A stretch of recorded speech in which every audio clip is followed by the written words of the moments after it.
你好，欢迎收听陪你读书，我是主播杨杰。今天要为你解读的书是《强力瞬间》。下面我们会用大概10分钟的时间，简单的介绍一下这本书。本书由第一作者斯坦福大学商学院教授齐普希斯，第二作者杜克大学 Case 中心研究员丹希斯联合创作。这是一本写体验设计学的书，书中教会你能增加别人体验感的套路，而这些套路的关键就在于瞬间。可能在一般形象中，这些体验都是可遇而不可求的，但作者认为体验其实是可以设计的。下面我就从3个部分来解读如何设计出好的体验感。第一部分，如何制造洞见时刻。第二部分，如何设计荣耀感。第三部分，好关系的配方究竟是什么？第一部分，如何制造洞见时刻。21世纪的今天，世界上仍有很多落后的国家没有解决随地大小便的问题。1999年，国际组织给孟加拉国提供了援助，在各个村庄都盖好了公共厕所，但是问题还是没有得到解决。盖好的公共厕所，他们有的只是偶尔用用，有的干脆给当成储物间来用。这本是好事，但问题的关键不是没有公共厕所，而是当地人就是不爱用厕所。这时有一个国际组织解决了这个问题，他们派人深入到田间地头去给村民演个节目。一个衣着不俗的外地人来到村里，把村民召集到一起，挂起来一张村子的地图，让村民帮着用黄色标记可能会出现粪便的位置。结果整张地图上基本都变成了黄色。随后这人拿出一个非常干净的水杯，往里面倒了一杯清水，然后他问村民们，谁能喝这杯水？围观村民们都表示愿意喝。接着这拨人拨了一下自己的几根头发，走到附近的一坨粪便处，用头发沾了一点粪便，然后头发在水杯里搅了搅。他又问道，现在还有谁愿意喝这杯水？没有一个人愿意喝。于是他问村民，你们知不知道苍蝇有几条腿？村民回答说，有6条腿。他接着说，如果苍蝇刚刚在粪便上停留过，接着又飞到了你的家里，在你所吃的食物上面停留了一会儿，你们知道这意味着什么吗？这意味着你们在吃全村人的粪便。村民一听受不了，当场表示这样的日子不能再继续下去了，以后再也不要随地的大便了。难道村民们以前就没想过吃粪便的事儿吗？其实大家都知道，只是从来没有真正的面对过这个问题。如果有问题而不面对，那么修厕所就是给一个不是问题的问题提供的解决方案。这个道理是想要让人意识到问题的存在，你需要精心地设计一个体验，让大家真正认识到问题的关键。这就是我们所说的第一部分内容，用一个瞬间的体验让人获得一个洞见，这个洞见可能是意识到一个问题关键的所在。第二部分，如何设计荣耀感。最简单的荣耀感设计，就是在平时多给别人认可。在过去几十年中，有许多项研究表明，问员工什么是能够真正激励你好好工作的事情，答案中排第一的永远都是自己的工作得到别人的认可，尤其是得到老板的认可。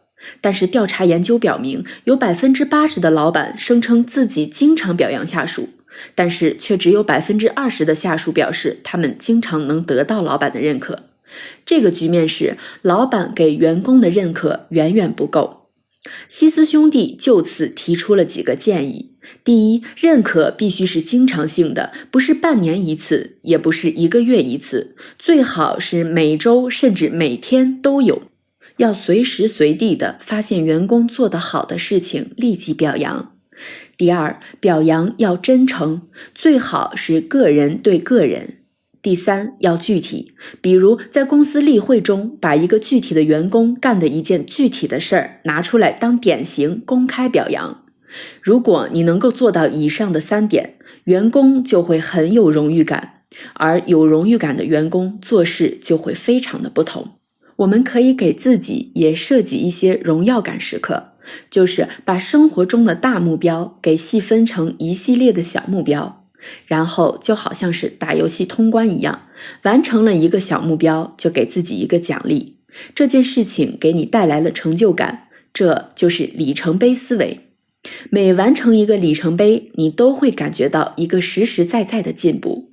荣誉感来自一小步一小步切实的成就，荣誉感来自别人的认可，荣誉感来自关键时刻表现出来的勇气。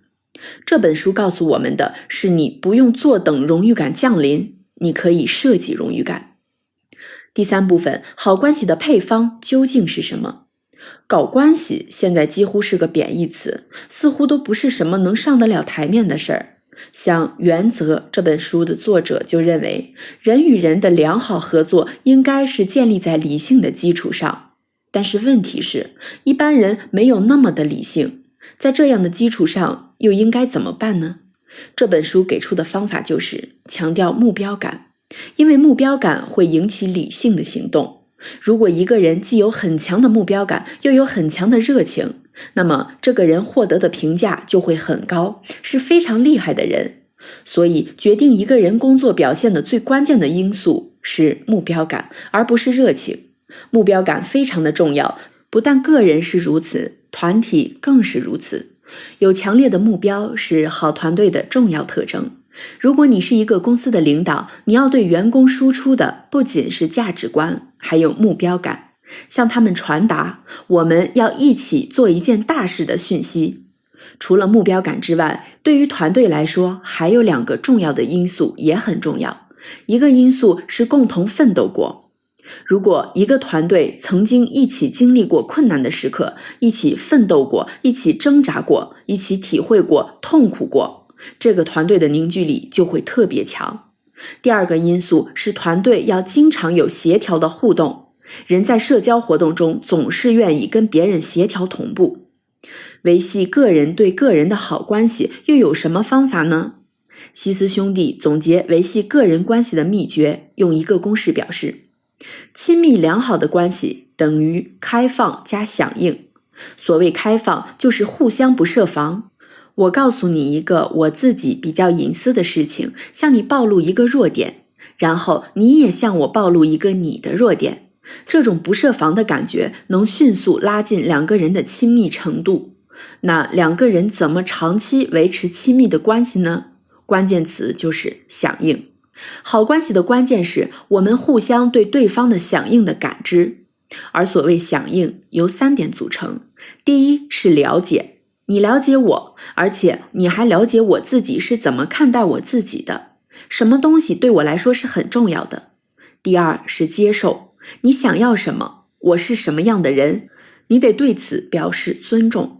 第3是关心，就是在各种场合下，一旦我需要什么帮助，你得帮助我，没有响应就没有好关系。在这一部分中，我们讲的是怎么提升一个团队的凝聚力，以及怎么提升2个人之间的关系。这些套路可以用几个公式总结。团队凝聚力等于目标感加一起奋斗的经历加协调同步。快速的亲密关系等于开放。长期的好关系等于响应加理解加接受加关心。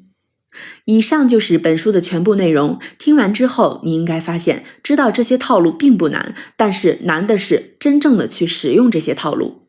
你需要克服一个心理障碍，这个心理障碍就是到底要做真实的自己，还是去摆弄别人？